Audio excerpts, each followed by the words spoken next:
Magandang umaga po sa bawat isa sa inyo. Welcome back to our 365 Daily Devotions. Gusto ko pong batiyan muna si Olinar, si Sister Julie, and si Elias. Congratulations po sa inyo, sa inyong dedication po kahapon ng inyong anak. So, gusto ko pong pasalamatan rin ang bawat isa sa inyo na umaga-umaga, alas 5 po, kasama na natin dito sa ating Daily Devotion. Maraming salamat po sa Diyos sa pamamagitan ng inyong buhay. Malaking encouragement po kayo dito sa lahat ng ginagawa natin dito sa ating channel. Kayo po yung pampalakas ng loob, no? So, thank you po sa bawat isa sa inyo. So, talakayin po natin ngayon. Ito po yung huling talakay natin about God's love and faithfulness. Bukas po magsisimula po tayo ng panibagong series. So, God's love and faithfulness, ang Diyos po natin ay pag-ibig, ang Diyos din natin ay matapat. Ito po ang nagiging sandigan natin, itong katotohanan na ang ating Diyos ang siyang umiibig sa atin at ang pag-ibig ng Diyos ay hindi nagmamaliw. At ang katapatan din ng Diyos ay hindi nagbabago. Kung paano siyang tapat in the past sa Biblia, sa istorya ni Joseph, sa istorya ni Abraham, ni David, ni Samson, Solomon, at sa mga tauhan sa Biblia, ganoon rin po siya katapat sa panahon natin ngayon. So, ang Diyos po natin ay hindi nagbabago. Sabi po sa Biblia, ang ating Panginoon Jesucristo, He's the same yesterday, today, and forever. Na yung tatalakayin po natin ngayon ay matatagpuan po sa Psalm 138 verse 1 and 2. Ito pong sinasabi, I give you thanks, O Lord, with my whole heart. Before the gods, I sing you your praise. I bow down toward your holy temple and I give thanks to your name for your steadfast love and your faithfulness. For you have exalted above all things your name and your word. So sa Tagalog po, ito pong sinasabi, ako'y nagpapasalamat sa iyo, O Panginoon, ng aking buong puso. Sa harapan ng mga Diyos ay aawit ako ng mga papuri sa iyo. Ako'y yuyukod, paharap sa iyong banal na templo, at magpapasalamat sa iyong pangalan, dahil sa iyong tapat na pag-ibig at katapatan. Sapagkat iyong pinadakila ang iyong salita sa iyong buong pangalan. Yung unang katuruan po natin, ito po, we praise God for His love and faithfulness. Tayo po ay sumasamba, nagpapasalamat, nagpupuri sa Panginoon kasi unang-una, siya po yung nagpala sa atin. Sa makatuwid po, hindi tayo sumasamba sa Diyos, hindi tayo nagpupuri sa Diyos because God is blessing us or in order to be blessed by God. Hindi po ganun eh. Una tayong pinagpala ng Diyos. Una tayong tumanggap ng pag-ibig ng Diyos. Una tayong tumanggap ng katapatan ng Diyos. Yun po yung kadahilanan kung bakit tayo nagpapasalamat at sumasamba sa Kanya. Sa makatuwid, hindi po tayo sumasamba sa Panginoon para tumanggap ng pag-ibig. Minahal muna niya tayo, kaya tayo sumasamba sa Kanya. Kaya po tayo nagpapasalamat, nagpupuri sa Kanya. So we praise God for His love and faithfulness. Hindi po natin inaani yung pag-ibig ng Diyos na para bang nagtatanim tayo ng papuri at pagsamba tapos aani tayo ng pag-ibig. Yung pag-ibig ng Diyos, ibinigay niya sa atin yan nung mga panahon na hindi tayo kamahal-mahal. Inibig niya tayo. At dahil sa pag-ibig na yon, tayo naligtas at tayo nagpupuri at nagpapasalamat sa Diyos. So we praise God for His love and faithfulness. Now, pangalawang katuruan po natin is, God is passionate for His glory. Pag sinabi po nating passionate, ito yung pinaka-desire ng Diyos. Pag tatanungin mo si Lord, Lord, ano ba yung passion mo? Ano ba yung desire mo? Ano ba yung gusto mong mangyari? Sasabihin ng Panginoon sa atin, I want to glorify my name. Kaya nga sabi dito sa mga talatang ito, no, pinadakila ang iyong salita sa iyong buong pangalan. Sabi dito, for you have exalted above all things. Mas itinaas mo ang iyong pangalan sa kahit anong bagay, your name and your word. Yung salita mo, O Diyos, at yung iyong pangalan. In-exalt mo, itinaas mo, inangat mo. So tayo rin po, we exalt the name of the Lord. Bakit? Kasi yun ang passion ng Lord eh. Ang passion ng Diyos, itaas ang kanyang pangalan upang siya ipapurihan at sambahin. God is passionate for His own glory. Kaya nga sabi ng psalmist dito, I give you thanks, O Lord, with my whole heart before the gods. Merong mga Diyos-Diyosan sa kalagitnaan, sa dami ng mga Diyos-Diyosan dyan. I will sing your praise. Sasamba ako sa inyo, papupurihan kita. Imbis na sumamba ako sa mga Diyos-Diyosan, imbis na tingnan ko yung iba't ibang mga Diyos-Diyosan ng mga bansa, I will sing your praise. Bakit? Ang Diyos ang itinataas natin. Ang Diyos ang pinapapurihan natin. Because God is passionate for His own glory. Yun talaga yung tibok ng puso ng Diyos to glorify Himself. Now, ito yung pangatlong katuruan po natin. We take part in God's passion to glorify Himself. Sabi po rito, God exalted Himself or His name above all things. Tinataas ng Diyos yung kanyang kaluwalhatian, yung kanyang pangalan.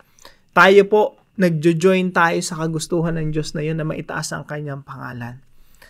Now, ang tanong ng marami, napaka-selfish naman ng Diyos. Napaka-God-centered naman ng Diyos. Diba sa ating mga tao, pag ang isang tao self-centered, pag self-centered, nakakainis. Na pag yung kaibigan mo self-centered, puro patungkol na lang sa kanya, nakakainis, diba? Yung asawa mo, pag self-centered, parang umiikot yung relasyon nyo, puro na lang doon sa asawa mo, no? Hindi ba selfish ang Diyos pag siya ay God-centered? Now, hindi po. Kasi in the first place, He created all things. He created the universe. And the universe revolves around God. Talagang ang Diyos ang sentro ng buong nilikha. Ang Diyos talaga ang sentro ng buong mundo. Ang Diyos din ang sentro ng sangkatauhan. Now, kapag hindi naging God-centered si God, ang mangyayari yan, human-centered. Magiging tao ang sentro ng mundo. And that's not gonna be a good place. Hindi magiging maganda ang mundo. Hindi magiging maayos ang mundo kung nakasentro ito sa tao. We're living in a God-centered universe. Kaya dapat tayo ang passion natin to glorify, papurihan ang ating Diyos. Now, self-centered ba si Lord? Selfish ba si Lord? No. Isang katunayan po na hindi self-centered ang Diyos na the way we understand it sa bilang mga tao, no, na nakakainis yung mga self-centered na mga tao. Hindi, iba yung Diyos eh. Yung Diyos, sinugo niya ang Panginoong Jesucristo dito sa mundo.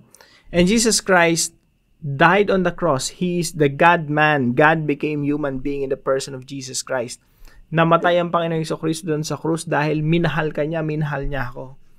So, yung pagiging God-centered ng Diyos, tayo mga tao nagbe-benefit doon. Ano ibig sabihin nun? Kung hindi God-centered ang Diyos, if God has no passion to glorify Himself, hindi kanya kailangan iligtas. Hindi kanya gugustuhin iligtas. Niligtas ka ng Diyos because God is passionate to glorify Himself.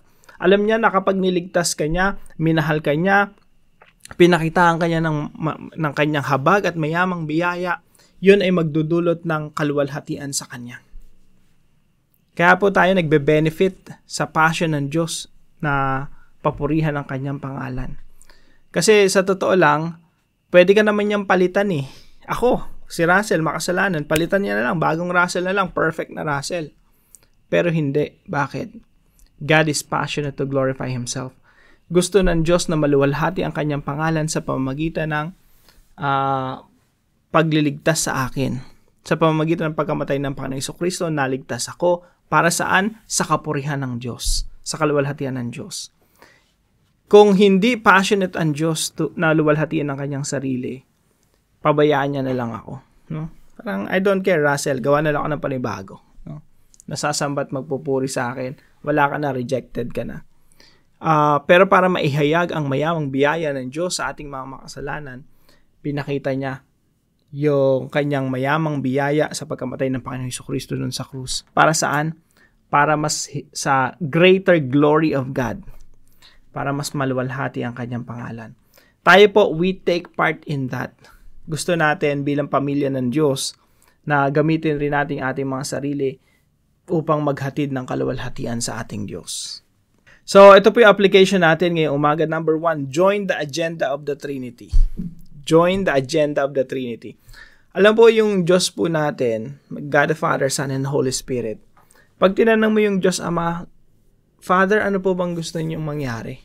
Sabi niya, I want to glorify the Son. I want to glorify Jesus. Pag tinanong mo si Jesus, Jesus, ano bang gusto mong mangyari? I want to honor and glorify the Father. Pag tinanong mo Holy Spirit, ano bang gusto mong mangyari? Ano ba yung passion mo? My passion is to glorify the Father and the Son. Pag tinanong mo yung Father and Son, ano bang gusto niyo mangyari? Ano ba yung passion niyo? Ang sasagot ng Father at ang Panginoong Jesucristo, I want to glorify the Spirit. So, within the member of the Trinity, merong talagang passion to glorify God. At tayo po ay invited doon. Kaya tayo po ay niligtas ng Diyos para maging membro ng kanyang pamilya. At ang magiging passion na rin natin, yung matinding pagnanais natin sa buhay ay luwalhatiin ang pangalan ng Diyos. At tayo rin po, no? Someday, iaangat ng Diyos. Mula sa pagiging makasalanan, gagawin niyang perfect. Alam niyo po ba anong tawag doon? Glorification.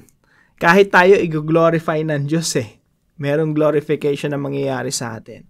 So, tayo po, ang passion po talaga natin, dapat, no, is to glorify God. Yan po nagpapatakbo sa buhay natin, nagpapatakbo sa mga desisyon natin. Kasi yan yung nasa puso ng Diyos. Pag tinanong mo si Lord, Lord, what's your passion? I want to glorify my name. Kaya kung ikaw kapatid, no, yun din dapat yung passion natin. If you're a believer, a follower of the Lord Jesus Christ, ito na yung dugo na nanalalaytay sa ating katawan. We want to glorify God. We live for that very purpose, to honor God, to glorify Him, to serve Him, and to use our lives for His glory. Yan po yung agenda ng Trinity and we join that agenda. Pangalawa po, always aim for God's greater glory. Kahit anong desisyon natin, hindi dapat tayo pinapatakbo ng magkano ba kikitain ko dyan, magkano ba sasweldohin ko dyan, makakapagbakasyon ba ako dyan, magkakaroon ba ako ng comfort dyan, ano bang benefit ko dyan. Hindi yun ang ano natin hindi yun ang purpose natin Mag-apply ka ng trabaho, gaganda ba buhay ko dyan? Hindi po ganun Ang purpose natin for our decision making, sa lahat ng decision na ginagawa natin, our purpose is to glorify God. That's our aim. So we aim for God's greater glory. Yan po. Nilikha tayo ng Diyos for that very purpose. And whenever we choose to glorify God, we are fulfilling our purpose. Kaya po tayo mga kapatid, pag nag-glorify natin ng Diyos, naluluwalhati, napaparangalan natin ng Diyos, nakakaramdam tayo ng iba yung kaligayahan Bakit tayo masaya? Kasi nagagawa natin yung ating layunin sa mundo. We are made to glorify God. So always aim for God's greater glory. Pangatlo po, benefit from God's agenda. Alam niyo po, yun na yung nakakatuwa rito, no? Yung Diyos natin, because He wants to glorify Himself, naaambunan tayo ng biyaya ng Diyos Isipin niyo po, dahil gusto ng Diyos na luwalhatiin ang kanyang pangalan, sinugo niya ang Panginoong Jesucristo. Si Jesus Christ, dahil gusto niya luwalhatiin ng Ama, sinuong niya yung krus upang iligtas tayo. Saan mauuwi ang lahat ng ito? Saan mauuwi ang lahat ng ginawa ng Panginoong Jesucristo at ng kanyang misyon dito sa mundo? Para mailigtas tayo upang maghatid ng kaluwalhatian sa Diyos. Lahat ng biyaya. Kaya po sa Biblia, and even in the future, pag tayo muling nabuhay, mag-uli, nakasama natin yung Diyos ng pangwalang hanggan. Walang biyaya ang Diyos na hindi niya ibibigay sa iyo. Walang biyaya ang Diyos na ipagkakait niya. Ibig sabihin, ibubuhos niya talaga lahat ng biyaya, paparamdam niya sa atin ang kanyang kabutihan. Bakit? God wants to glorify Himself. Tayo pa nagbe-benefit doon sa katotohanan yon. We benefit from God's agenda. Now, para po sa ating discussion, why did we become beneficiaries of God's passion to glorify His own name? Bakit nga ba tayo nakikinabang or naging beneficiaries ng kagustuhan ng Diyos na luwalhatiin ang kanyang pangalan? So, sagutin po natin ito sa ating mga discussion group para mas lumalim pa tayo sa talakayang ito, sa topic na ito. Para naman po sa ating panalangin, Lord God, Now I discover that your main agenda is to glorify your own name. For this reason you have created me. My life is indeed about you. It's not about me at all. So please, Lord, help me to cultivate a passion to honor you, to bring you glory in all I do and say. For this is my sole purpose. I pray this in Jesus' name. Amen and amen. Kung may natutunan po kayo sa devotion na ito, paalam niyo po sa comment section right below this video. And please don't forget to share this devotion to your family and friends. Maraming salamat po sa bawat isa sa inyo. Pagpalain kayo ng ating Panginoon. See you po tomorrow 5 a.m. para sa panibago nating series, 5 a.m. dito sa ating daily devotion. God bless you po.